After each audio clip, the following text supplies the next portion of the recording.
Aber wenn man jetzt sagt, ich bin jetzt zum Beispiel hier Entrepreneur, dann sind schon die Latte ist schon ziemlich hoch. Ja, also ist schon relativ schwierig. Ist das korrekt? Und bei dem letzten Visa, was du jetzt erwähnt hast, diesen Express-Stream, gibt es da auch irgendwie eine fixe Zahl und ist die auch nach Nationalitäten dann aufgegliedert? Wie wäre das jetzt in Kanada, wenn ich da als Besucher ankomme und dann bleibe ich da für weniger als 6 Monate, habe da meine Kunden irgendwo im Ausland? Ist da irgendein Problem zu erwarten in Kanada, sowohl jetzt aus einreiserechtlicher Sicht oder steuerlicher Sicht? Oder kann man eigentlich sagen, das ist akzeptabel? Perspektive Ausland. Der Podcast für Unternehmer und Freiberufler, die es ins Ausland zieht. Egal ob Steuerplanung, Auslandsfirmengründung oder Lifestyle-Fragen. Hier geht's jede Woche zur Sache. Und hier sind deine Gastgeber, Daniel Taborek und Sebastian Sauerborn. Herzlich willkommen zu unserem heutigen Podcast-Gespräch und unser Thema heute Kanada auf vielfachen Wunsch unserer Zuschauer und Zuhörer. Der Sebastian wird dann sicherlich auch noch dazu was sagen. Also Kanada wird ja oft als eines der besten Länder der Welt angesehen oder beschrieben, um dort zu leben, zu arbeiten. Es gibt Städte in Kanada, die sind so unter den ersten 3 Plätzen, wenn es um die beste Lebensqualität weltweit geht. Und ja, wir wollen heute mal mit einem Experten darüber sprechen, eine Expertin, Susanne Rix. Wir sind sehr froh, dass wir das Gespräch heute haben. Wir haben ja lange darauf hingearbeitet und heute ist es endlich. Und du hast ja viel mit Unternehmern, Privatiers, Auswanderern aller Art zu tun. Und wir wollen heute mal über deine Erfahrung sprechen und die verschiedenen Gründe diskutieren, die Kanada für Auswanderer und Unternehmer so anziehend machen. Und wir wollen natürlich auch über die verschiedenen Schritte sprechen, die notwendig sind, um erfolgreich anzukommen in Kanada, um dort zu leben und zu arbeiten. Es ist auf der einen Seite ein klassisches Einwanderungsland. Man sollte denken, jeder weiß schon, wie es geht, aber trotzdem gibt es viele, viele Fragen und viele, viele Möglichkeiten, Optionen. Spannend auch, es wird einer der Gründe vielleicht auch sein, weshalb es unsere Zuschauer und Zuhörer besonders interessiert. Wir sind ja im deutschsprachigen Raum unterwegs. Für mich war auch interessant zu sehen, also die drittgrößte Gruppe mit natürlich meistens Wurzeln im Ausland, die in Kanada lebt, das sind schon Deutsch-Kanadier, wie man so schön sagt. Aber auch da wirst du natürlich viel mehr darüber sprechen. Für mich jetzt persönlich mit 160 Regentagen im Jahr, was ich da so gelesen habe, in einigen Enden in Kanada, also bei mir wird es nicht auf der Shortlist landen. Aber vielleicht sind ja die positiven Dinge, die wir jetzt gleich besprechen und hören werden, so überwältigend und berauschend, oder? Dass die Regentage auch wieder wettmacht. Das mal soweit von meiner Seite. Und jetzt, so ist es bei uns üblich, unser Gast darf sich selber vorstellen, den Zuschauern und Zuhörern. Und deswegen würden wir dir jetzt das Mikrofon sozusagen überreichen. Liebe Susanne Rix, stell dich doch unseren Zuschauern und Zuhörern einmal selbst vor. Wer bist du, was tust du? Vielen Dank, Daniel. Ich freue mich, hier zu sein. Ich heiße Susanne Rix und ich bin Leiterin der Einwanderungspraxis hier in der Kanzlei Cox & Palmer, was eine der größten Kanzleien an der Ostküste Kanadas ist. Ich bin auch die Honorarkonsulin für Deutschland für die Maritimprovinzen. Und wie Sie sagten, also ich arbeite viel mit deutschen oder deutschsprachigen Kunden zusammen, die nach Kanada einwandern möchten. Und es ist richtig, was Sie sagten, dass man denkt, es soll leicht sein, es ist ein Einwanderungsland, aber es ist nicht immer so einfach, wie man denkt. Und es ist schon ziemlich leicht, hierher zu kommen als Besucher, aber hier als Permanent Resident zu sein, das heißt, die Daueraufenthaltsgenehmigung zu bekommen und dann nachher möglicherweise die Staatsbürgerschaft, ist nicht so einfach. Sebastian, du hast ja sehr viel mit Mandanten zu tun und da gab es ja auch schon einige Fragen nach Kanada, oder? Wie sieht es da aus? Auf jeden Fall. Also Kanada ist natürlich immer sehr populär gewesen. Jetzt auch schon natürlich gerade auch während der Pandemie sind natürlich auch viele nach Kanada umgezogen, weil natürlich sich viele Gegebenheiten geändert haben. Plötzlich kann man von überall arbeiten. Manchmal will man auch Distanz haben, dann natürlich nicht so unter Menschen sein, weil man sich schützen will vor dem Virus und so. Ich selbst habe ja lange in den USA gelebt. Ich habe aber auch Familie, die in Kanada lebt. Und meine Familie, die in Kanada lebt, hat immer gesagt, Kanada hat die Vorteile von Amerika, aber nicht die Nachteile. Also nicht die verrückte Gun Culture. Und auch Gesundheitswesen ist viel besser, aber viele der Vorteile, weite Flächen, viel Freiheit, viel Land, was man holen kann, eine angenehme Lebensweise und hohe Lebensqualität. Würdest du das auch so unterschreiben, Suzanne? Ja, also ich würde sagen, das ist genau, wie ich das beschreiben würde. Also wir haben schon viele Vorteile hier in Kanada, die Natur und die Menschen. Also ich würde sagen, meistens, die sind nett zueinander und sie sind freundlich, sie sind offen und das ist wirklich schön, wenn man Einwanderer ist und zu einem neuen Land kommt und man wird dann akzeptiert und man kann gleichzeitig kanadisch sein und auch seine eigene Kultur haben. So ich denke, das ist wirklich ein Vorteil, was man hier hat und genau wie Sie sagten, wie man in den Nachrichten sieht, mit jeden Tag diese schreckliche Situationen in den USA mit den Guns, es ist wirklich schlimm und das findet man hier nicht. So und es gibt, wie Sie sagten, eine hohe Lebensqualität und es ist ein guter Ort, wo man eine Familie großziehen kann. Es gibt ziemlich viele Universitäten, gute Schulen und also ich bin in Halifax an der Ostküste von Kanada, an einem Atlantikozean. Wir sind so eine Stunde weiter östlich als New York und eine Stunde weiter östlich als Toronto und Montreal, die andere Städte, die es hier gibt. In Halifax haben wir ungefähr 500.000 Menschen. So die Bevölkerung ist keine Großstadt, aber groß genug, sagen wir so. Man hat auch das Gefühl von Kanada, dass letztlich auch die politische Situation nicht so polarisiert ist. Ja? Mir ist schon klar, da gab es auch viel Polemik in den letzten Jahren, also das ist mir schon klar. Aber so generell würde ich sagen, es ist nicht so polarisiert und so extrem wie jetzt in den USA gerade, ja, sondern eher so, wie man es aus Europa kennt, würde ich jetzt mal so beschreiben. Ja, also würdest du das auch so sagen?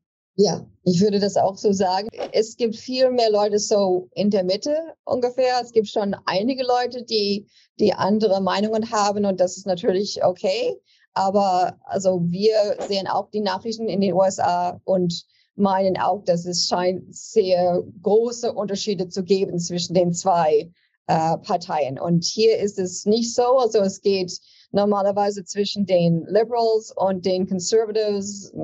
Manchmal NDP ist so die Official Opposition, so wie jetzt. Aber es ist so, dass auch auf der rechten Seite es nicht so weit recht ist, sagen wir so. Ich hatte jetzt, wie gesagt, schon mehrere Mandanten, die nach Kanada ausgewandert sind, aber auch viele, die nach Kanada auswandern wollten und festgestellt haben, dass das doch ziemlich schwierig ist, dass die Anforderungen doch sehr hoch sind. Ja, also gerade auch in den letzten Jahren noch weiter auch verschärft worden sind. Vielleicht muss man sagen, auch schwieriger möglicherweise sogar als die USA. Ja? Ich meine, ich weiß, es gibt für bestimmte Berufe, wenn man jetzt Arzt ist oder Apotheker ist oder andere Berufe, hat man es wahrscheinlich, gibt Spezialvisa, soweit ich weiß, in Kanada ist sehr einfach. Ja?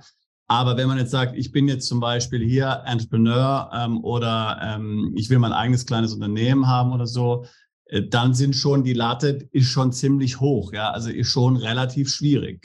Ist das korrekt? Übrigens, wenn ihr keins unserer interessanten Videos mehr verpassen wollt, dann klickt doch jetzt gleich auf den Abonnieren-Button und auf die Glocke. Auch über Kommentare, Fragen oder einen Daumen hoch freuen wir uns sehr. Das stimmt. Aber was ich sagen würde, ist, es gibt eine Möglichkeit für Leute, die selbstständig sind, was wir ziemlich oft benutzen für unsere Mandanten. Und das heißt die Intercompany Transferee Work Permit. Und das ist dann eine Möglichkeit für Leute, die ein Geschäft außerhalb von Kanada haben, ein Geschäft in Kanada, eine Firma dann gründen, was nicht sehr schwierig zu tun ist. Und sie transferieren sich oder lassen sich transferieren von der deutschen oder ausländischen Firma zu der kanadischen Firma. Und man kann das eigentlich am Flughafen machen. Wir machen das normalerweise in Toronto, beim Toronto Pearson International Airport. Und die längste Dauer ist 3 Jahre, was man bekommen kann. Man muss immer noch jemand haben, der arbeitet, der also vielleicht der Manager ist von der ausländischen Firma, damit man sagen kann, dass theoretischerweise man zurücktransferiert werden könnte von der kanadischen Firma zu der ausländischen Firma. Aber wie gesagt, das ist wirklich ein ziemlich guter Weg. Man steht dann am Flughafen, die Chancen, dass der Antrag genehmigt wird. Man muss das natürlich vorbereiten vorher, aber die sind sehr hoch. Und dann kann man auch gleichzeitig ein offenes Arbeitserlaubnis bekommen für die Ehegatte oder Partner von dieser Hauptantragsteller. Und dann die Kinder, also alle Kinder, die 21 oder jünger sind, können auch mitkommen. Wenn sie immer noch in der Schule sind, dann gehen sie einfach in die Schule, das ist kein Problem. Wenn sie fertig sind mit der Schule, dann brauchen sie einen Akzeptanzbrief von einer Universität oder Community College,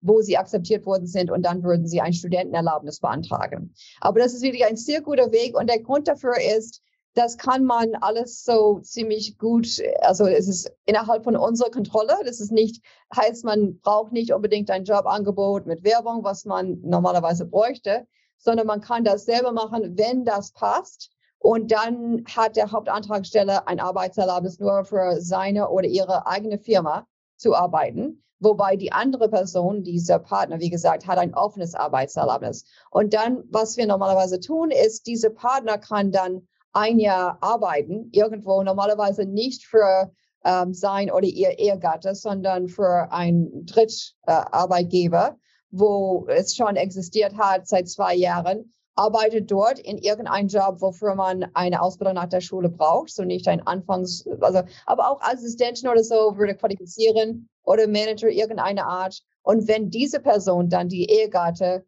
diese 1 Jahr Arbeitserfahrung hat, 30 Stunden die Woche für ein ganzes Jahr, zwischen 21 und 55 Jahre alt ist, einen englischen Sprachtest bestehen kann und zeigen kann, dass man dasselbe wie die 12. Klasse eine Ausbildung hat, so das oder höher, und die Absicht hat, in Nova Scotia zu bleiben, das ist die Provinz, wo ich bin, hat eine Bevölkerung von 1 Million, dann kann diese Person den Antrag auf Permanent Residence machen für die ganze Familie. Auch für den Hauptantragsteller für das Arbeitserlaubnis. Diese Person kann nicht der Hauptantragsteller sein für den Antrag auf Permanent Residence, weil Selbstständigkeit nicht erlaubt ist. So, man muss das richtig planen vorher, und oft ist es auch die Person, die besser Englisch kann, diese Person wird dann auf diese offenes Arbeitserlaubnis sein, weil das hilft dann für den Antrag auf Permanent Residence. Sehr interessante Option. Auf die verschiedenen Optionen hier für die verschiedenen, sage ich jetzt mal, Situationen können wir vielleicht nachher noch drauf eingehen. Aber du hast gerade eben schon gesagt, also wenn man jetzt ein Unternehmen hat, dann ist es möglicherweise über diesen Weg, den du jetzt beschrieben hast, klingt ja wirklich einfach am Flughafen auftauchen, vorbereitet. Aber so ansonsten so als Selbstständiger oder Freelancer einfach zu sagen, ich gehe jetzt darüber und arbeite da in Kanada und generell oder auch als Angestellter, ist eher schwieriger geworden in den letzten Jahren, oder? Ja, und ich würde auch sagen, dass es nicht sehr einfach ist, einen Antrag auf Permanent Residence machen zu können als Entrepreneur. Also man würde sich denken, es wäre eine gute Möglichkeit. Wir hatten mal einen Entrepreneur-Stream auf der Bundesebene, aber jetzt seit vielen Jahren gibt es keine Möglichkeit mehr, als Entrepreneur auf der Bundesebene zu kommen. Jede Provinz hat ihre eigene Provincial Nominee Program, ihre eigene Einwanderungsprogramm. Und so zum Beispiel, also man muss sich entscheiden, wo man hingeht, aber manchmal weiß man nicht, wo man hingeht, und ich empfehle immer Nova Scotia, weil es hat eine Bevölkerung von 1 Million, wie gesagt. Es ist nicht so groß. Die Hauptstadt Halifax hat 500.000, so ist es groß genug, dass man Theater hat und Einkaufen und Schulen und ziemlich viele Universitäten und Sachen, die man machen kann, und ein Hafen und ja. So, das sind alle Vorteile, aber die Leute, wie gesagt, sind ziemlich nett zueinander, also es gibt nicht so viel Kriminalität. Es ist wirklich, und es gibt viel, was man in seiner Freizeit machen kann. Es gibt viele Seen, Ozean, man kann surfen gehen oder segeln oder schwimmen, oder man kann auch, also meine Kinder spielen Fußball zum Beispiel, das ist auch was, also es gibt andere Sporte, die man machen kann, nicht nur mit Wasser zu tun haben. So ich denke, es ist, wir haben einen Entrepreneur-Stream in Nova Scotia. Es ist für Leute, die ein persönliches Nettovermögen von 600.000 kanadische Dollar oder mehr haben und eine Investition von 150.000 kanadische Dollar. oder mehr machen. Können wir kurz sagen, wie viel es ist ungefähr in Euro? 150.000 oder 600.000? Ja. Also der Wechselkurs ist 1,5. So, das heißt, 1 Euro ist $1,5, so $1,50. Also das heißt, 600.000 ist ungefähr 400.000 Euro und 150.000 sind ungefähr 100.000 Euro. Also das heißt, du musst ein Nettovermögen haben von 400.000. Jeder, der jetzt ein Haus zum Beispiel hat, was abbezahlt ist, der wird dir das haben zum Beispiel. Und er muss entsprechend dann eine Investition dann machen. Aber interessant, dass du gesagt hast, dass ja letztlich anders als in vielen anderen Ländern es von den einzelnen Provinzen abhängt in Kanada, welche Visa zur Verfügung stehen. Ja, also das heißt, du musst genau vorher überlegen. Ich meine, Halifax, Nova Scotia klingt natürlich schön. Stelle ich mir kalt und nass vor, ja, noch kälter und nässer als der Rest von Kanada. Aber okay, gut, ich meine, das muss man halt in Kauf nehmen. Aber ich sehe, was du meinst. Wahrscheinlich ist ja auch immer so eine Sache von, wo letztlich hier strategisch es für die kanadische Provinz dann am besten ist, wo weniger Leute sind. Natürlich möchte man natürlich lieber mehr, braucht man mehr Bevölkerung, denke ich mal. Das sind so unter anderem wahrscheinlich die Kriterien. Ist es richtig. Also die größeren Provinzen, so wie Ontario, wo Toronto sich befindet, British Columbia, wo Vancouver sich befindet, da gibt es also mehr Voraussetzungen, um zu qualifizieren unter zum Beispiel ein Entrepreneur Stream. Und in Nova Scotia ist es nicht so schwierig, weil wir doch so Einwanderer haben möchten, so wie Sie sagten. Und Quebec, wo Montreal ist, hat ihre ganz eigene Programm. So, das alles Französisch, muss man sicherlich Französisch sprechen. Ne? So ist es. Aber hier ist es so, also wie gesagt, also wir haben Bundesprogramme und wir haben provinzielle Programme. Aber oft habe ich so Erstgespräche mit Mandanten und sie möchten wissen, also wie ist es am leichtesten zu kommen? Und ein Weg ist oft mit Jobangebot, so wie wir vorher besprochen haben. Das ist Jobangebot von einem Arbeitgeber in Kanada. Also alle von diesen Provinzen haben ihre eigenen Skilled Worker Streams, heißen das, also wo man mit Jobangebot einwandern darf. Und Nova Scotia hat das auch. Dann muss der Arbeitgeber immer Werbung machen. So, es ist für 4 Wochen in 3 verschiedenen Orten meistens, wo man zeigt, dass der Arbeitgeber kein kanadischer Staatsbürger oder Permanent Resident für die Stelle findet. Und nicht zu sagen, dass es nicht möglich ist. Es ist manchmal schon möglich, aber nur es braucht Arbeit, diesen Arbeitgeber zu finden, der bereit ist, das zu machen und das Geduld hat, dann zu warten, ein paar Monate, bevor man ein Arbeitserlaubnis bekommt, um dort arbeiten zu können. So, diese Intercompany Transfer-Möglichkeit ist sehr gut für Leute, die selbstständig sind und die ziemlich schnell kommen möchten, weil das ist dann möglich. Und dieser Antrag auf Permanent Residence, die ich erwähnt habe, das heißt the Nova Scotia Experience Express Entry Stream. So, das ist auch also ein Unterteil von dem Nova Scotia Nominee Program, aber es ist wie ein Heirat zwischen diesem provinziellen Programm und diesem Bundesprogramm, was heißt Express Entry. Und das soll ein schneller Weg sein, was man benutzen kann, nach Kanada zu kommen. Es ist ein Punktesystem, aber nur es ist schwierig, genug Punkte zu bekommen, um eine Einladung zu bekommen aus dem Pool von Kandidaten, die den Antrag stellen möchten. Und das ist, ich denke, ein Missverständnis, was viele Leute haben. Sie machen diesen Antrag, um in diesen Express Entry Pool zu kommen. Und das ist natürlich gut. Man ist in dem Pool, dann hat man dieses Profil für ein Jahr. Aber sagen wir zum Beispiel, man hat 400 Punkte und diese Punkte sind basiert auf Alter, Sprachkenntnisse, Arbeitserfahrung, Jobangebot, Ausbildung. Also es gibt auch Adaptabilität, heißt das, so ob man einen Partner hat, der auch eine gute Ausbildung hat, gute Sprachkenntnisse. Und so, man denkt, okay, ich habe genug Punkte, also ich bin sehr hochqualifiziert, ich sollte die Einladung bekommen. Aber es ist leider nicht der Fall. Dann ist man in diesem Pool, man muss diese Einladung bekommen und man braucht normalerweise so 500 Punkte, manchmal 600 oder 700 Punkte. Und mit diesem Antrag, die ich erwähnt habe, diese Nova Scotia Experience Express Entry, was man bekommt, ist eine Nominierung, heißt das, ein Nomination von der Provinz. Und das gibt dann zusätzliche 600 Punkte. So sagen wir, man hätte 300 Punkte, dann auf einmal, man lässt sich nominieren, dann hat man 900 Punkte, so dann ist es nicht garantiert, aber so fast garantiert, dass man diese Einladung bekommt auf der Bundesebene für diesen schnellen Weg, was normalerweise ungefähr ein Jahr braucht. So nicht so schnell, aber schneller als viele andere Möglichkeiten. Jetzt sind wir ja schon einige dieser verschiedenen Visa-Möglichkeiten durchgegangen. Ich habe noch was gelesen oder gehört, auch über ein sogenanntes Holiday and Work Visa, was auch eine durchaus interessante Option sein soll. Da gibt es ja auch einen Pool. Da kommt mir aber gerade eine Frage zu der letzten Visa-Option, die du gesagt hast, noch mit dem Pool. Das heißt, gibt es da, also ich weiß jetzt zum Beispiel, ich weiß nicht, ob es dieses Jahr ist oder so, was das zum Beispiel beim Holiday and Work Visa gibt es wohl 4.500 Visa an Deutsche pro Jahr. Also sprich, das ist irgendwie begrenzt oder gab es zumindest. Ich weiß nicht, wie die Zahl dieses Jahr ist. Und bei dem letzten Visa, was du jetzt erwähnt hast, diesem Express-Stream, gibt es da auch irgendwie eine fixe Zahl und ist die auch nach Nationalitäten dann aufgegliedert? Es ist nicht nach Nationalitäten. Es ist nur diese Punktezahl, wie viele Punkte man hat. Und in Nova Scotia, also jede Provinz hat ihre eigene Anzahl von Nominations, heißt das. Und so in Nova Scotia haben wir 1.000 oder 1.500. Es hängt vom Jahr ab, wie viel man hat.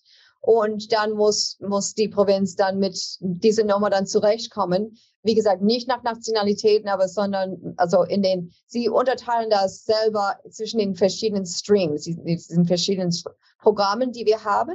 Und es stimmt, diese International Experience Canada, das ist dieses Programm, wovon Sie sprechen, mit dieser Working Holiday Arbeitserlaubnis. Es gibt auch ein Young Professionals Arbeitserlaubnis. So, was das ist, es ist ein Abkommen zwischen Kanada und ziemlich vielen anderen Ländern. Ich würde sagen, vielleicht 30 oder so. Meistens europäische Länder, aber auch, ich denke, Australien und ein paar andere Länder sind dabei. Es ist für Leute, die 35 oder jünger sind. So, es ist schon eine sehr gute Möglichkeit für Leute, die sich befinden in dieser Altersgruppe. Und bei manchen Ländern ist es nur 30, die Höchstalter, was man sein kann. Aber für Deutschland ist es 35. Und es ist nur so, es erlaubt dann, dass diese Person kommt auf ein Arbeitserlaubnis, wenn es ein Working Holiday Work Permit ist. Also es ist genauso, wie Sie sagten, es gibt einen Pool von Kandidaten und dann bekommt man die Einladung, den Antrag zu stellen auf ein Arbeitserlaubnis. Und dann hat man ein offenes Arbeitserlaubnis für ein ganzes Jahr. Und wenn man zum Beispiel unter diesem Nova Scotia Nominee Program, Nova Scotia Experience Express Entry qualifizieren würde, also möchten, dann was man machen müsste, wäre ein Jobangebot finden, also ohne Werbung, aber dass man anfangen kann zu arbeiten, sobald man hier ankommt. Weil man braucht, wie gesagt, das ganze Jahr Arbeit, also ein ganzes Jahr dann zu qualifizieren.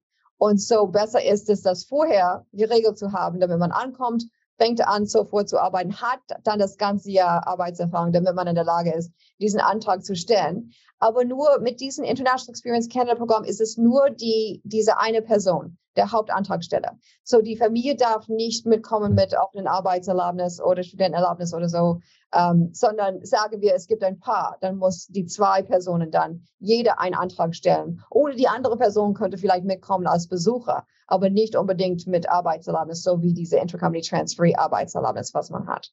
Und die anderen Möglichkeiten, die wir besprochen haben über diese Skilled Worker Stream, die haben meistens auch eine Möglichkeit, ein Arbeitserlaubnis zu bekommen, während der Antrag auf Permanent Residence auf der Bundesebene in Bearbeitung ist. So, das heißt, dass man ein 2-jähriges Arbeitserlaubnis bekommen kann, nur für diesen einen Arbeitgeber, nachdem man nominiert worden ist. Und diese Nominierung auf der provinziellen Ebene braucht wahrscheinlich so 4 bis 6 Monate. Und dann ist man in der Lage zu arbeiten für diesen Arbeitgeber. Aber diese Skilled Worker Stream Anträge, die sind basiert auf diesem Jobangebot, nicht? So, alles muss klappen mit dem Arbeitgeber. Manchmal kommt man zu mir und sagt, ja, ich kann nicht mehr hier arbeiten. Ich möchte diesen Job lieber verlassen und gehe irgendwo anders. Aber dann muss man damit zurechtkommen, das ist der Basis des Antrages. So, wenn Sie irgendwo anders hingehen, dann heißt das, dann brauchen Sie ein neues Jobangebot mit Werbung und einen neuen Antrag zu machen. So, gut ist es, sicher zu sein, dass man doch mit diesem Arbeitgeber arbeiten kann für ein paar Jahre normalerweise, weil es ist ein Antrag auf Permanent Residence, was basiert ist auf eine permanente Vollzeitstelle, so 30 Stunden die Woche oder mehr, ohne Enddatum. Susanne, was ist denn jetzt zum Beispiel mit Personen, die nicht arbeiten? Also zum Beispiel jemand, der Privatier ist, ja, also Investor zum Beispiel, oder jemand, der vielleicht schon im Ruhestand ist. Also Personen, die jetzt nicht mehr aktiv arbeiten und nicht unternehmerisch tätig werden sollen, die aber möglicherweise Vermögen haben, die passive Einkünfte haben aus dem Ausland, was weiß ich, Kapitalerträge oder sowas. können die in Kanada eine Aufenthaltsgenehmigung erhalten oder sind eigentlich nur Personen erwünscht, die auch arbeiten oder dann vielleicht als Unternehmer tätig werden? Ja, also es ist so, dass man schon als Besucher kommen könnte und das halt für 6 Monate auf einmal. Und normalerweise empfehle ich, dass man nicht mehr als 6 Monate im Jahr hier ist, weil man möchte nicht steuerpflichtig werden. Nach 6 Monaten manchmal wird das der Fall. So besser ist es, seine Zeit zu planen, damit man die Hälfte der Zeit hier ist und die Hälfte der Zeit irgendwo anders. Und vorher, also vor Januar dieses Jahres, war es ziemlich leicht, ein Grundstück oder ein Haus zu kaufen und man konnte einfach sagen, okay, das ist meine Ferienwohnung und ich werde dort die Hälfte des Jahres, vielleicht im Sommer, wegen dem Wetter, dann werde ich dann in Kanada sein und dann im Winter irgendwo anders sein. Aber wir haben ein neues Gesetz, ein Bundesgesetz seit Januar, das macht es schwieriger also eigentlich nicht möglich für Leute, die nicht irgendeinen Status in Kanada haben, entweder als kanadischer Staatsbürger oder Permanent Resident oder auch Leute, die ein Arbeitserlaubnis haben für 6 Monate oder mehr, die dürfen immer noch ein Haus kaufen. Es gibt eine Karte, wo man sagt, also es sind meistens in Städten, wo man das schwieriger macht, weil man möchte, dass nicht alle Häuser unbewohnt hier sitzen von Leuten besitzt, die nicht in Kanada sind. So deswegen hat man das gemacht. Aber wie gesagt, wenn man ein Arbeitserlaubnis für 6 Monate oder länger hat, dann ist man in der Lage, etwas zu kaufen. So das ist schon ein Vorteil. Und es gibt auch Orte, die nicht gedeckt sind, weil die nicht keine Städte sind, sondern auf dem Land sind. Und das würde noch gehen. So ich denke, die Frage ist, was man in Kanada machen möchte. Und wenn man zum Beispiel immer noch arbeitet, aber nur online von zu Hause und mit Mandanten zu tun hat, die außerhalb von Kanada sind, dann würde man kein Arbeitserlaubnis brauchen, um hier zu sein. Weil die Definition von Arbeit unter kanadischem Einwanderungsgesetz ist irgendeine Tätigkeit, für den man Lohn oder Provision verdient in Kanada oder das Konkurrenz macht, direkte Konkurrenz mit den Tätigkeiten von kanadischen Staatsbürgern oder Permanent Residents in dem kanadischen Arbeitsmarkt. So, das heißt, man darf schon eine Firma besitzen, wenn man nicht dort arbeitet. Man darf schon natürlich Dividende bekommen, das wäre in Ordnung. Nur kein Arbeit machen und kein Geld von Arbeit verdienen, kein Lohn. Aber wenn man, wie gesagt, hier in Kanada sitzt und dann Mandanten hat, die in Europa sind zum Beispiel, und man wird in Europa bezahlt dann für diese Arbeit, das ist keine Arbeit in Kanada und dafür würde man kein Arbeitserlaubnis brauchen. Aber etwas, was wichtig zu wissen ist, wenn man sehr oft nach Kanada kommt oder sehr viel Zeit in Kanada verbringt als Besucher, aber ohne Arbeitserlaubnis, ohne Antrag auf Permanent Residence zu stellen, dann der beste Ort, der beste Flughafen, wo man ankommen kann in Kanada, ist Toronto. Das ist Toronto Pearson International Airport. Der Grund dafür ist, es ist Kanadas größte internationale Flughafen mit den meisten internationalen Flügen am Tag. Sie haben einfach nicht genug Zeit, alle Leute Fragen zu stellen. Wobei bei den kleineren Flughafen, Häfen, so wie in Halifax zum Beispiel, Ottawa, manchmal Montreal sogar, da, wenn man sehr oft kommt und man sieht sehr viel Stempel im Pass und man sagt, ja, was machen Sie hier? So, haben Sie vor zu arbeiten ohne Arbeitserlaubnis oder zu bleiben länger als 6 Monate, was man nicht machen darf als Besucher? Dann kann man dann so ausgefragt werden und Gepäck durchgesucht haben und das möchte man natürlich vermeiden. Aber nochmal, also du hast jetzt gesagt, zum Beispiel jetzt jemand, ein Pensioner oder so, also ein Rentner, der jetzt, was er sich zum Beispiel Vermögen hat, der könnte als Besucher kommen, aber du sagst also, der könnte jetzt keine langfristige Aufenthaltsgenehmigung bekommen. Das stimmt. Man kann für 6 Monate kommen. Man hat die Möglichkeit, einen Verlängerungsantrag innerhalb von Kanada einzureichen, wenn man sagt, okay, ich möchte über den Sommer hier sein oder über Weihnachten hier sein oder so. Dann kann man diesen Antrag einreichen. Die Bearbeitungszeit ist ungefähr 5 bis 6 Monate. So, man hat implizierte Status, so implied Status als Besucher, während der Antrag in Bearbeitung ist. Also eine Verlängerung würde man auf jeden Fall bekommen, manchmal mehr, aber nur irgendwann mal wird dann gesagt, okay, Sie sind kein Besucher mehr, Sie sind seit 1,5 Jahren oder seit 2 Jahren in Kanada gewesen die ganze Zeit, jetzt müssen Sie irgendwo anders hingehen und dann wieder reinkommen. Es gibt keine bestimmte Zeit, was man außerhalb von Kanada verbringen muss, bevor man wieder reinkommt. Aber diese 6 Monate als Besucher fangen jedes Mal an, dass man hier ankommt. Aber ist denn jetzt gibt es sowas wie zum Beispiel Golden Visa oder EB5, so wie in Amerika, wo ich immer sagen muss, okay, ich zahle 1 Million und investiere in irgendein Big Business oder so, irgendein Hotel, was da gebaut wird und dann bekomme ich Permanent Residence, oder gibt es sowas wie in Kanada? Wir hatten das mal. Es hieß die Investor Class, aber das haben wir nicht mehr. Man möchte also, genauso wie Sie sagen, man möchte Leute, ich denke, nach Kanada bringen, die arbeiten, entweder selbstständig oder angestellt. Oder wir haben auch die Familienklasse für Leute, die einen kanadischen Ehegatte haben. Oder also wer man sponsern darf durch dieses Familienklasse sind Ehegatte, Common Law Partners, das sind Leute, die zusammenleben in ein ehemäßiges Verhältnis für zumindest ein Jahr. Aber wichtig, man muss nicht verheiratet sein. Man kann auch einfach nur, einen Lebenspartner haben. Lebenspartner für ein Jahr geht auch. Kann männlich oder weiblich sein, ist egal. Und man darf auch minderjährige Kinder bringen, also abhängige Kinder, die 21 oder jünger sind. Dann würden sie qualifizieren als abhängige Kinder, wenn sie nicht verheiratet sind oder zusammenleben mit jemandem als in ein ehemäßiges Verhältnis. Und die Eltern dürfte man sponsern, aber es ist ein Lotteriesystem. So, man weiß nicht, ob man die Einladung bekommen wird, die Eltern rüberzubringen. Die Eltern können schon kommen als Besucher. Und sie können manchmal längere Zeiten bleiben, aber nur sie brauchen eine eigene Gesundheitsdeckung. Und es ist nicht garantiert, dass sie den Antrag auf Permanent Residence stellen können, nur wenn sie durch dieses Lotteriesystem ausgewählt werden. Und jetzt hast du vorhin mal gesagt, die 6 Monate, also das heißt, die 6 Monate, die man bleiben darf, ist es definiert, wenn man jetzt mal von der steuerlichen Perspektive mal absieht, ja?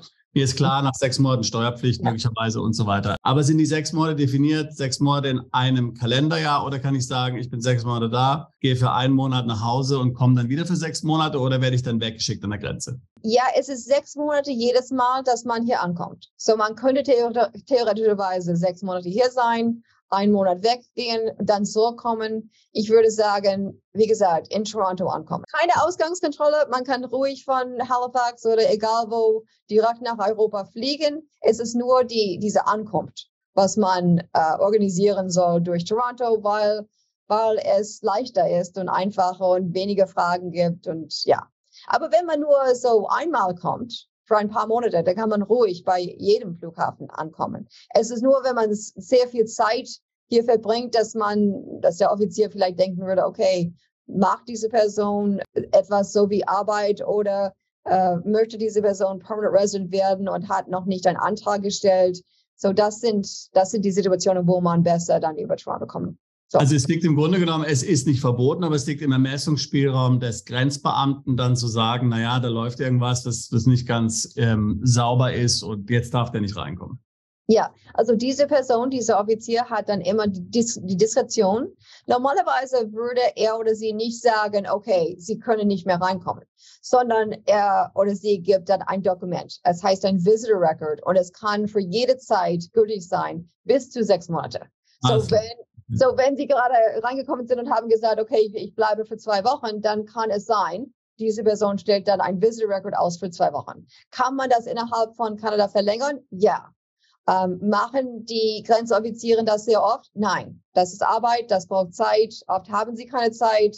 So, deswegen ist es sehr selten, dass sie das machen. Aber wenn man wirklich sehr häufig hier gewesen ist und der Offizier meint, ja, also ich habe Angst, dass diese Person nicht Kanada verlässt, so wie geplant, dann kann dieser Offizier das machen. Und was hat das dann was hat so ein Visitor Record für Konsequenzen? Das ist mir jetzt nie ganz klar. Also was bedeutet das jetzt? Es ist nur so Beweis über wie lange man bleiben darf. Also ich musste nach 2 Wochen wieder das Land verlassen. Habe ich das richtig verstanden? Oder wie? Well, nur wenn man ein Visitor Record bekommt, was 2 Wochen drauf hat. Aber wie gesagt, es ist ziemlich selten, dass man diese Visitor Records ausstellt, weil normalerweise möchte man einfach sagen, okay, kommen Sie ruhig rein. Mit Stempels, manchmal ohne Stempel. Und dann liegt es eigentlich an dem Antragsteller dann zu sagen, wann man angekommen ist, zum Beispiel mit Fluginformation, dass man zeigen kann oder Bordkarte. Und dann sagt man, okay, ich bin 6 Monate hier gewesen, ich möchte meine Zeit hier in Kanada also verlängern. Und dann, das würde man normalerweise ein paar Wochen machen vorher, bevor diese 6 Monate vorbei sind. Und das kann man online innerhalb von Kanada machen. Über ein Visum haben wir noch gar nicht gesprochen. Und zwar, ich kenne das zufällig, weil ein guter Bekannter von mir darüber überlegt hat, in ein Land zu ziehen. Der ist 65 und sagt, in dem Land kann man sich mit 65 ohne Probleme noch an der Uni einschreiben als Student. Und ich gehe da mit einem Studentenvisum rein. So, das ist ja so ein ganz anderes Land. Ja.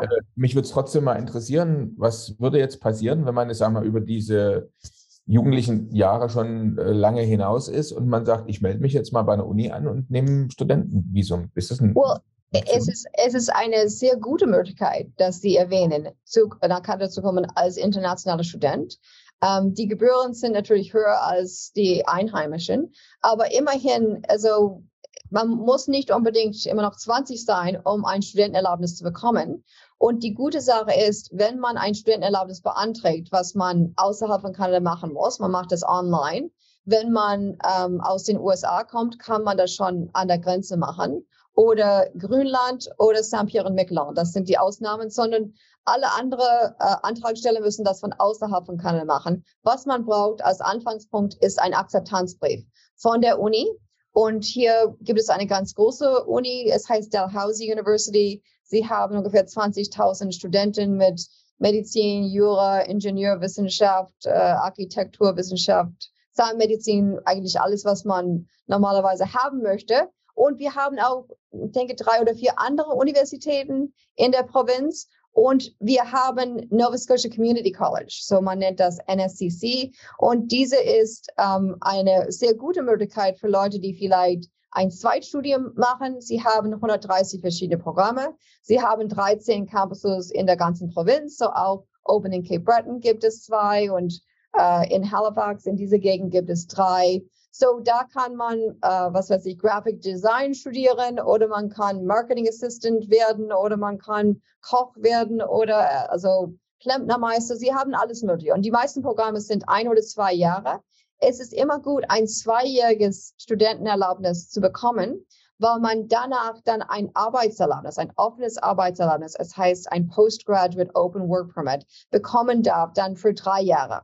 Wenn der Pass so lange gültig ist. So, wenn es ein kürzeres Programm ist, so ein 1-jähriges Programm, das heißt ein 1-jähriges Arbeitserlaubnis danach. Aber ein 2-jähriges Programm, das heißt ein 3-jähriges Arbeitserlaubnis. Und die gute Sache ist, dass wenn eine Person studiert und diese Person ist verheiratet oder hat einen Lebenspartner, die andere Person kann ein offenes Arbeitserlaubnis bekommen für dieselbe Zeit, wie die erste Person studiert. Und die Kinder dürfen natürlich auch mitkommen. So, das ist toll, weil dann diese Person auf dem offenen Arbeitserlaubnis darf dann 1 Jahr arbeiten. Und diese andere Möglichkeit, die wir vorhin besprochen haben, Nova Scotia Experience Express Entry benutzen, um einen Antrag auf Permanent Residence zu machen. Und man muss immer ein Vorhaben, in Nova Scotia zu sein, während man den Antrag stellt und auch nachdem man Permanent Resident wird. Aber sagen wir, nach 6 Monaten, man ist schon Permanent Resident, man denkt, okay, ich möchte lieber in Vancouver leben, dann hat man Mobilitätsrechte, so wie alle anderen kanadische Staatsbürger und Permanent Residents. Und dann hat man die Möglichkeit, dann zu einer anderen Provinz zu gehen oder nicht mehr zu arbeiten oder in Rente zu gehen oder selbstständig zu werden. Nur man muss zuerst diese Permanent Resident Status bekommen und dann, ich würde immer empfehlen, ein paar Monate zu machen, was man vorhat in dem Antrag und was man immer gesagt hat. Und dann kann man seine Pläne ändern. Sehr interessant. Jetzt eine andere Gruppe von Mandanten, die wir ja oft haben, sind zum Beispiel so Digitalnomaden. Ja? Also du weißt ja, Personen, die jetzt für irgendwelche Kunden im Ausland arbeiten, sage ich mal, programmieren und so weiter und so fort und die so letztlich in einem Land nicht sehr lange sind, aber ein paar Monate und dann am Computer arbeiten und so. Wie wäre das jetzt in Kanada, wenn ich da als Besucher ankomme und dann bleibe ich da für weniger als 6 Monate, weniger als 183 Tage?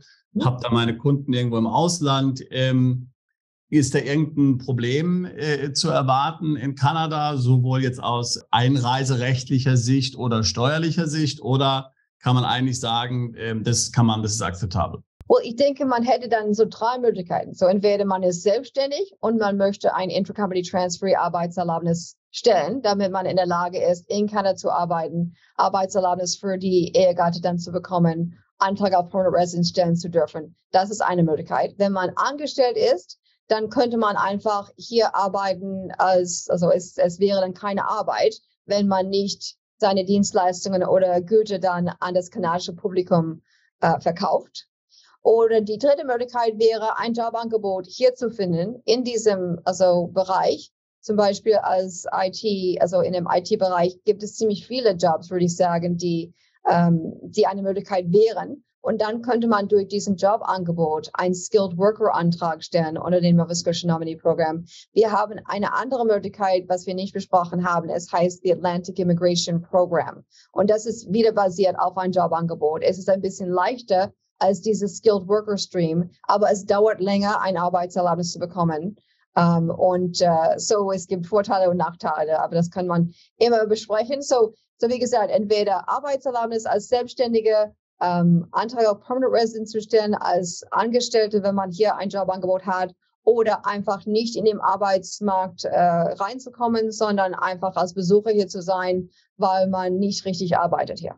Okay, und es ist dann auch, ich habe vorbereitend gelesen, dass Kanada hat ja eigentlich auch, insofern ich jetzt keine Wohnung in Kanada habe, kein Haus habe, ja auch ziemlich klar so die 183-Tage-Regel. Ja, also wenn ich weniger als 183 Tage da bin und dort vor Ort jetzt keinen Job habe, kein Einkommen habe, dann bin ich da eigentlich auch nicht steuerpflichtig, korrekt? Ja, das ist richtig. Ich meine, ich bin nicht die Steueranwältin hier in der Kanzlei, aber so ja, im Normalfall würde man nicht steuerpflichtig werden, wenn man eigentlich nicht, also kein Geld hier verdient. Ne? Jetzt mal eine Frage, die gilt, glaube ich, für alle Visa-Arten. Also was muss ich denn für Dokumente beibringen? Also wie ich gehört habe, man muss fast immer eigentlich zum Beispiel ein polizeiliches Führungszeugnis vorlegen. Ja, stimmt. Also man braucht einen Pass natürlich und normalerweise muss dieser Pass noch 2 Jahre drauf haben, um einen Antrag auf Permanent Residence zu stellen, weil es wird oft so lange dauern. Dann Geburtsurkunden, Heiratsurkunden, Scheidungsurkunden. Also es ist wichtig, dass man auch alle Familienmitglieder auflistet auf den Formularen, auch wenn es von einer vorherigen Familie ist. Die Kinder sind älter, die kommen nicht mit. Aber man muss die alle erwähnen, weil wenn die Kinder 21 oder jünger sind, könnten sie mitkommen oder später gesponsert werden. Und es ist auch so, wie sie sagt, man braucht polizeiliche Führungszeugnisse für alle Familienmitglieder, die 18 oder älter sind, für alle Länder, wo man 6 Monate oder länger gelebt hat. Man wird auch eine medizinische Untersuchung brauchen für alle Familienmitglieder. Das ist so die Familie, die mitkommt und auch Kinder, die 21 oder jünger sind aus einem vorherigen Verhältnis, sie müssten eigentlich auch eine medizinische Untersuchung machen lassen. Und es gibt bestimmte Ärzte, die man besuchen kann für diese Untersuchung. Man gibt Blut, Urin und lässt ein Röntgenbild von der Brust machen, um zu zeigen, dass man Tuberkulose nicht hat. Und es ist so, dass die Nummer, was man bezahlen könnte, was das kanadische Gesundheitssystem bezahlen könnte, ist ungefähr 20.000 kanadische Dollar pro Jahr. Und man rechnet das immer über eine 5-jährige Periode. So man schaut und sagt, okay, Sie haben irgendein Problem, was weiß ich. Und dann, wenn man nicht, es ist 120 kanadische Dollar über diese nächste 5-jährige Periode ausgeben möchte, aus das Sozialsystem oder Gesundheitssystem, dann sind sie erlaubt, nach Kanada zu kommen aus medizinischen Gründen. Aber wenn sie zum Beispiel Krebs haben und Behandlung im Krankenhaus brauchen oder Zeit im Krankenhaus brauchen, was natürlich sehr teuer ist, das würde dann die ganze Familie medizinisch unzulässig machen. Und es ist auch so mit einer vorherigen Strafsituation, wenn man vorher bestraft worden ist, zum Beispiel betrunkenes Fahren oder irgendetwas, das kann sein, dass man kriminell nicht zulässig ist nach Kanada und das macht dann die ganze Familie unzulässig. So oft ist es eine Situation, wo man hier lebt als Arbeiter, man hat oft ist es ein Sohn, der 18, 19, 20 ist, immer noch ein abhängiges Kind. Und man muss sehr vorsichtig sein, dass dieses Kind nicht irgendwie betrunken fährt oder sonst etwas macht, was dann die ganze Familie polizeilich dann unzulässig macht, war das natürlich eine sehr schlimme Situation. Jetzt zum polizeilichen Führungszeugnis hatte ich vor kurzem von einem Mandanten eine Frage. Der sagt, wie ist denn das? Ich bin jetzt schon von mir aus 3-4 Jahre aus Deutschland weggezogen. Ich habe mal ein Jahr in Land A gewohnt, ich habe mal 1-2 Jahre im Land B gewohnt, wie auch immer. Wo bringe ich denn jetzt mein polizeiliches Führungszeugnis her? Normalerweise würde man schon ein polizeiliches Führungszeugnis von jedem Land brauchen, wo man länger als 6 Monate auf einmal gewesen ist. So, als Besucher für 1-2 Monate, dann würde man das nicht, das wäre nur als Reisende dann, das ist in Ordnung. Aber wenn man 6 Monate oder länger irgendwo gelebt hat, dann auf der Website von, es heißt Immigration, Refugees and Citizenship Canada, IRCC, gibt es einen Link, wo man gucken kann, wie man ein polizeiliches Führungszeugnis beantragen kann von also ganz vielen Ländern. Aber dann sind ja die Gesundheitsregeln, ja, und so und möglicherweise auch, was jetzt Vorstrafen anbelangt, also wenn man dort schon dazu zählt bei schweren Verkehrsdelikten, sage ich jetzt mal, ja, das ist schon kann schon sehr anspruchsvoll sein, ja, wie du gesagt hast. Also ich meine, ich weiß es nicht genau, klar, Krebs ist so ein Fall, leider wahrscheinlich, der einem das dann unmöglich macht, aber man muss generell gesund sein natürlich und ohne irgendwelche kriminellen, sage ich mal, Vorgeschichte, selbst Verkehrsdelikte. Ja, also es hängt davon ab, was es für eine Delikt ist. Also zum Beispiel, wenn man einfach zu schnell gefahren ist und eine Strafe bekommen hat oder beim Parkuhr nicht bezahlt. Also diese sind nicht groß genug, dass es ein Problem ist. Es sind Sachen, die in dem kanadischen also Strafrechtsgesetz sind, was auch ein Verbrechen hier wäre. Und man muss das vergleichen können, um zu wissen, okay, also zum Beispiel, ich denke, es ist schon in dem Strafgesetz, dass wenn man sehr, sehr, sehr schnell gefahren ist oder einen Unfall gebaut hat oder jemand getötet hat oder so, das ist natürlich ein Problem. Aber so kleinere Sachen, sie sind keine Probleme. Und auf der medizinischen Ebene, wenn man hohen Blutdruck hat und Medikamente nimmt, das ist nicht schlimm. Oder wenn man vorher eine Herzoperation gehabt hat, aber jetzt immer noch unabhängig leben kann, ohne jeden Tag ins Krankenhaus gehen zu müssen, das ist auch okay. Aber so Dialysis oder so etwas, das wäre wahrscheinlich zu viel. Ja, jetzt haben wir ja über das Gesundheitssystem schon ein bisschen gesprochen. Es wäre vielleicht noch mal gut zu erklären, wie das Gesundheitssystem in Kanada funktioniert. Also ist es so, dass man Krankenversicherung hat? Ist es ein staatliches System? Ist es so wie in den USA ein total privates System? Wie funktioniert es genau in Kanada? Ja, also wie das hier geht, ist, das wird von den Provinzen bezahlt. Durch die Mehrwertsteuer, die wir alle bezahlen, ist es 15% hier, was auf allen Sachen kommt, was man kauft. Und so, dann hat man die Basisdeckung und man bekommt eine Gesundheitskarte. So in Nova Scotia ist es eine blaue Karte, kein Bild drauf, nur Name, Geburtsdatum und wie lange das gültig ist. Und man zeigt einfach die Karte, wenn man zum Arzt geht oder ins Krankenhaus geht. Und dann wird alles, was medizinisch notwendig ist, gedeckt. Dann hat man oft eine Zusatzdeckung durch die Arbeit. Und das wäre dann für zahnmedizinische Behandlung, Medikamente, Physiotherapie, Massagentherapie, solche Sachen, eine Brille. Das ist alles dann normalerweise durch die Arbeit gedeckt. So, ich würde sagen, es ist also ganz anders als in den USA. Es ist mehr so ein soziales System, was es also ein Social Safety Net hier gibt für Leute, die Schwierigkeiten haben und auch für alle, die irgendwelche Gesundheitsbedürfnisse haben. Wobei, ich muss sagen, es ist schwierig, einen Hausarzt zu finden. Also ich denke, es ist oft der Fall in vielen verschiedenen Orten. Es ist nicht leicht, einen Hausarzt zu finden. Es gibt eine Liste von Leuten, die drauf warten. Und es wird dann von der provinziellen Regierung jetzt besprochen. Also das war eigentlich das Hauptthema von dem jetzt der Premier von Nova Scotia, er heißt Tim Houston, für seine Wahl. Was er gesagt hat, ist, ich werde dieses Gesundheitssystem reparieren. Was er gesagt hat. Was nicht sehr leicht zu tun ist. Es braucht natürlich viele Menschen und viel Geld. Aber es wird dann darüber gesprochen, kann man diese so andere Leute, die im Gesundheitssystem arbeiten, so wie Krankenschwester, Nurse Practitioners, also diese Collaborative Care Model haben, dass man nicht unbedingt immer einen Arzt braucht. Ja, ich habe auch gelesen, es liegt auch daran, dass sehr viele Ärzte aus Kanada lieber in die USA gehen zu arbeiten, weil sie da mehr Das Geld könnte verdienen sein, können. ja. Und deswegen es auch in Kanada Ärztemangel gibt. Übrigens auch eine Sache, die in Deutschland immer mehr zum Thema wird in letzter Zeit. Überall, ja, ist überall so. Ja, ist Wahnsinn, ja. Ja.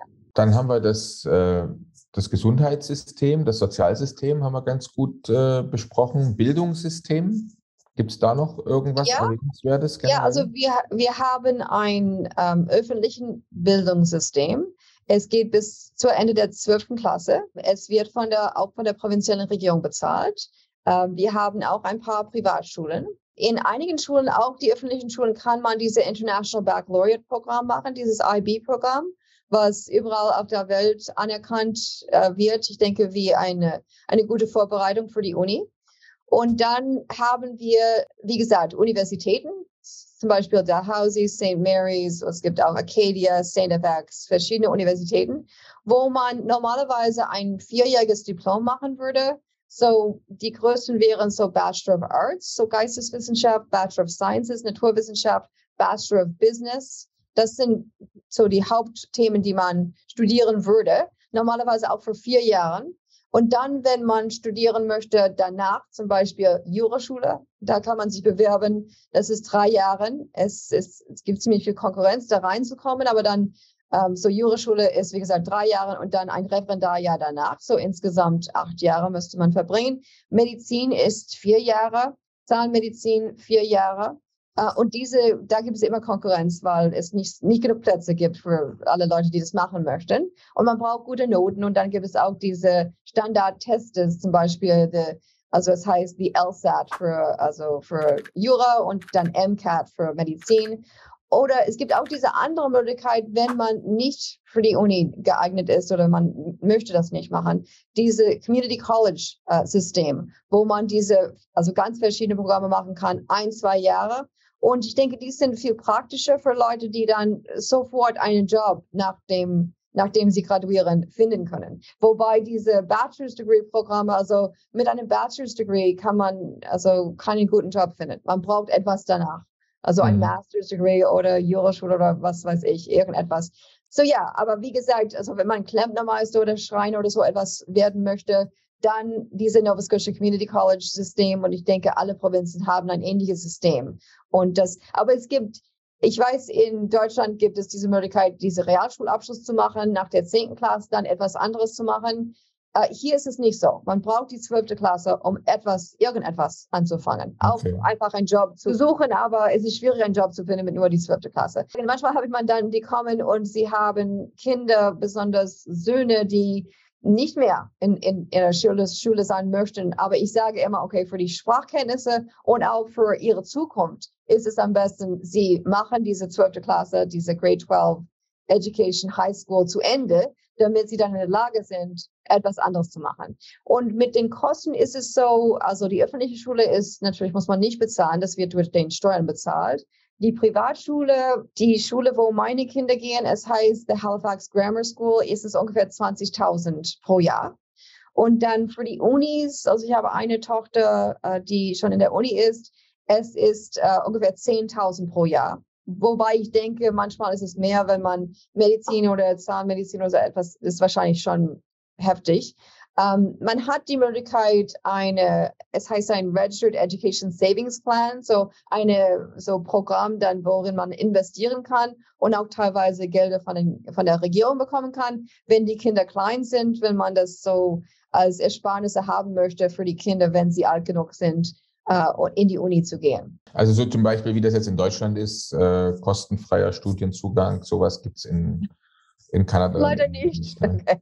Ich denke, es ist aber billiger als in den USA, von was ich gehört habe. Aber es ist auch für jemanden, der da migriert, der jetzt also vom Ausland kommt, vielleicht seine Kinder mitbringt, mit so einer Permanent Residenz, aber die Kinder haben auf alle Fälle kostenfreien Zugang zur Schule und bei der Uni bezahlen sie nicht mehr, sondern dann eben das Gleiche wie auch ein in Kanada Geborener, oder gibt es da Preisunterschiede dann sozusagen? Wenn man einmal Permanent Resident ist, dann bezahlt man dasselbe wie alle anderen. Aber wenn man immer noch als Temporary Resident hier ist, als Arbeiter zum Beispiel oder als Besucher, dann müssten die Kinder als internationale Studenten kommen und ich denke, das ist vielleicht 2-mal so viel, als die Einheimische bezahlen.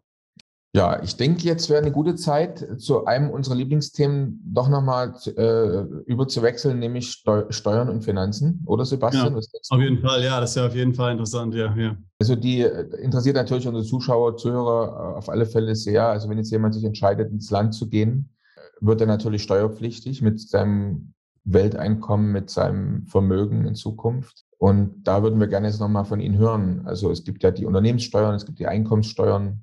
Vielleicht komme ich als Rentner auch, meine Einkünfte sind die Rente dann, oder? Also auch das ist ein Thema. Ja, genau. Wie funktioniert das? Und ich denke, es ist immer eine Frage, ob man kanadischer Steuerresident ist oder nicht. Dann gibt es diese, sie heißen so Tiebreaker-Rules zwischen den verschiedenen Ländern. Es gibt Abkommen zu wissen, bei welchem Land ist man dann steuerpflichtig. So, das ist normalerweise eine Frage dann für einen Steueranwalt. Aber wenn man steuerpflichtig wird, dann haben wir auch dieses graduierte System, wie es auch in Deutschland gibt. So, das heißt, dass je mehr man verdient, desto mehr Steuern man bezahlt. Und man bezahlt dann Bundessteuer und provinzielle Steuer. Und so, wenn man, ich denke, es ist über 150.000 im Jahr verdient als Lohn, dann ist es ungefähr die Hälfte. So, es ist viel, aber wir haben auch Sachen dafür, wofür ich denke, man bezahlt es nicht immer gerne, sagen wir so, aber wir sind damit einverstanden, dass es notwendig ist, dass Leute sich gegenseitig unterstützen, dass man nicht so through the cracks fällt, zum Beispiel mit dem Gesundheitssystem und auch, also wir haben auch Leute, die Heimatlosigkeit ist auch ein Problem hier, so wie ich würde sagen, nicht so groß ein Problem wie zum Beispiel in anderen Städten, so wie in British Columbia, wo es ganzjährig möglich ist, draußen zu leben. Hier ist es so mit dem Wetter, dass wir, also ich würde sagen, im Sommer, wir haben auch Celsius, so wie in Europa. Im Sommer ist es 25, manchmal 30 Grad, es wird immer wärmer, aber es ist oft ziemlich angenehm, weil wir neben dem Ozean sind. Im Winter ist es oft um die 0 Grad. So manchmal ist es -10, manchmal +10. Wir haben nicht so viel Schnee. Also wir haben vielleicht 5 bis 10 Tage im Jahr, wo es einen großen Sturm gibt mit 10 Zentimeter Schnee oder mehr, wo man lieber zu Hause bleibt oder die Schulen zu sind. Aber meistens ist es ziemlich mild wegen dem Ozean. In Ontario, so Toronto, Montreal, Ottawa ist es sehr kalt im Winter. Genau, also ich will nochmal auf die Steuern zurückkommen, wie du ja schon gesagt hast. Also ich glaube, man muss jedem empfehlen, wer jetzt vermeiden will, dass er in Kanada die hohen Steuern bezahlt, der muss einfach sicherstellen, dass er letztlich nur als Besucher da ist, weniger als 183 Tage. Die 183-Tage-Regel ist ja in Kanada relativ klar. Ansonsten, wie gesagt, wie du schon gesagt hast, die Steuern sind sehr hoch. Also die Spitzensteuersätze, Federal und Provincial Tax kombiniert sind, soweit ich das gelesen habe, vielfach bei 50% oder über 50%, auch Steuern auf Kapitalerträge wie Dividends oder sowas sind ziemlich hoch, über 30% zum Teil in Kanada. Ich glaube, das muss man einfach wissen. Das ist eben eine Entscheidung, die man trifft. Ja, man möchte dort leben, da muss man das auch in Kauf nehmen, dass es eben einfach so ist. Es ist jetzt nicht so wie in anderen Ländern, wo es bestimmte Ausnahmeregeln gibt für Ausländer, vielleicht in den ersten Jahren, wenn die da hinziehen. Wir haben ja oftmals so Sachen wie in den ersten 5 Jahren sind Auslandseinkommen zum Beispiel steuerfrei und sowas. Das alles nach meinem Verständnis gibt es in Kanada nicht. Man muss wirklich dann damit rechnen, dass die Steuern, wenn ich es mit Deutschland vergleiche, so hoch sind wie in Deutschland, vielleicht gegebenenfalls sogar zum Teil höher. Und das ist halt einfach dann eine Entscheidung, die man dann treffen muss. Also aus steuerlichen Gründen, glaube ich, würde jetzt keiner nach Kanada ziehen, sondern es geht das würde ich auch sagen. Genau, es geht eben um andere Dinge. Ich meine, es gibt ja viele andere wichtige Kriterien im Leben, ist ja ganz klar. Ja, und wie gesagt, wenn ich sowieso in einem Land lebe, wie jetzt, weiß ich, Deutschland, Frankreich, Italien, ich meine, zahle ich ungefähr das Gleiche, ja. Also dann bin ich da letztlich auch gewöhnt, aber man darf halt nicht davon ausgehen, dass es dann weniger ist. Ja, das stimmt. Und man kann natürlich einen Steueranwalt oder einen Steuerberater beauftragen, dann zu gucken, also was gibt es an Möglichkeiten, die Steuern so niedrig wie möglich zu halten. Und man könnte zum Beispiel so durch also was heißt Canadian Controlled Private Corporation, so wenn man eine Firma hat, die kontrolliert wird von einem kanadischen Steuerresident, dann ist es bessere Steuerbehandlung als für andere Firmen, die nicht kontrolliert werden von einem Kanadier. So, das könnte man schon einplanen, aber es ist nicht, als ob es keine Steuern gibt, zum Beispiel. Und ich denke, also wie Sie sagen, also es gibt andere Gründe, hier zu leben, aber Steuergründe sind nicht die Gründe, weshalb man hierher kommen würde. Genau, auf der anderen Seite, wie gesagt, wie ich schon gesagt habe, hattest du ja vorhin auch gesagt, jeder Besucher kann ja dort bleiben für 6 Monate. Und das ist ja also eine lange Zeit. In vielen Ländern, ich war in den USA zum Beispiel, Besucher 3 Monate nur. Ja, also 6 Monate ist ja schon mal wirklich viel Zeit, die man dort verbringen kann. Also im Grunde genommen auch jemand, der jetzt dort sehr gerne ist, wird sich das normalerweise ja so einplanen können und sagt, okay, 6 Monate im Jahr und damit verhindere ich dann, dass die Steuern sässig werden und verbringe trotzdem sehr viel Zeit da. Also es wird für viele sicherlich ein sinnvoller Kompromiss sein. Ja, und ich denke, also was meine Mandanten mir sagen, ist, sie fühlen sich einfach wohl hier, nicht? Also die Freiheit, also es gibt nicht so viel Verkehr. Die Leute, wie gesagt, sind ziemlich offen und freundlich. Sie können ihr Leben also ohne Hindernisse leben. Also dass sie viele Leute möchten gerne auf dem Land wohnen, außerhalb der Stadt. Sie haben dann einen Garten oder sie möchten einfach so ein bisschen mit den Nachbarn zu tun haben, aber nicht zu viel. Aber es gibt genug Platz hier, dass es durchaus möglich ist. Schön. So, willkommen. Ah ja. Auch im Herbst ist es sehr schön. Viele Leute kommen auch mit Kreuzfahrten wegen den Blättern im September und Oktober. Ja. Naja, ich selbst war im Juni mal in Vancouver, war eine wunderschöne Zeit, hat mir sehr, sehr gut gefallen. Wie gesagt, es gibt ja nicht ohne Grund eine ganze Reihe von Anfragen, auch Interessenten und unserer Mandantschaft eben wegen dieser Lebensqualität, so wie du das auch sehr schön geschildert hast. Die allererste Frage habe ich ganz vergessen zu stellen heute, Susanne. Und zwar, da werden viele unserer Zuschauer und Zuhörer die ganze Zeit schon drauf gewartet haben. Was wir natürlich alle nochmal wissen wollen, ist, wieso sprichst du so gut Deutsch? Ich habe das in der Schule gelernt, ab der 10. Klasse. Das war die öffentliche Schule. Und dann gab es ein Stipendium, es war ein Preis, was ich gewonnen habe nach der 11. Klasse. Es war eine Reise nach Deutschland für 1 Monat. Das ist in 88 gewesen, bevor die Mauer runtergefallen ist. So, wir waren in Berlin und München und Bonn damals und bei Familien für 2,5 Wochen. Und ich bin noch befreundet mit meiner deutschen Freundin, die in Norddeutschland lebt. Und dann habe ich mich entschlossen, Deutsch zu studieren in der Uni hier bei Dalhousie für 4 Jahre. So, es war Germanistik und Romanistik auch. So, dann habe ich 1 Jahr in Frankreich gelebt und dann 1 Jahr zwischen meinem Diplom und der Juraschule in Deutschland gelebt, in Frankfurt am Main. Dort war ich Fremdsprachenassistentin in einer Schule und dann hatte ich einen deutschen Freund für ein paar Jahre. Und jetzt spreche ich ziemlich oft Deutsch mit Mandanten. Und das ist, wie das gekommen ist. Aber wirklich Kompliment, ne? Also wirklich sehr, ja. Danke. Schön, dann nochmal so 2 Fragen zum Abschied. Wenn du jetzt mal Besuch bekommst, vielleicht die beste Freundin oder wer auch immer, kommt jetzt jemand nach Kanada und ist nur kurz da, was würdest du ihm unbedingt zeigen wollen? Also wenn du jetzt in Kanada nur kurze Zeit bist, das will ich dir jetzt zeigen. Das musst du einmal gesehen haben. Ja, also ich denke, die Städte sind natürlich schön und Montreal ist eigentlich sehr europäisch, so viele Leute gehen gerne dorthin. Sie haben sehr gute Restaurants dort. Halifax ist auch, wie gesagt, sehr schön. Es ist eine Hafenstadt, so wir haben ziemlich viele alte Gebäude hier im Vergleich zu dem Rest des Landes. Wir haben dieses Ort hinter mir, es heißt Lunenburg, das ist wie gesagt 1 Stunde von Halifax entfernt. Auch andere Orte in dieser Gegend heißen Mahone Bay und Chester. Die sind alle am Ozean und sehr, sehr hübsch, würde ich sagen.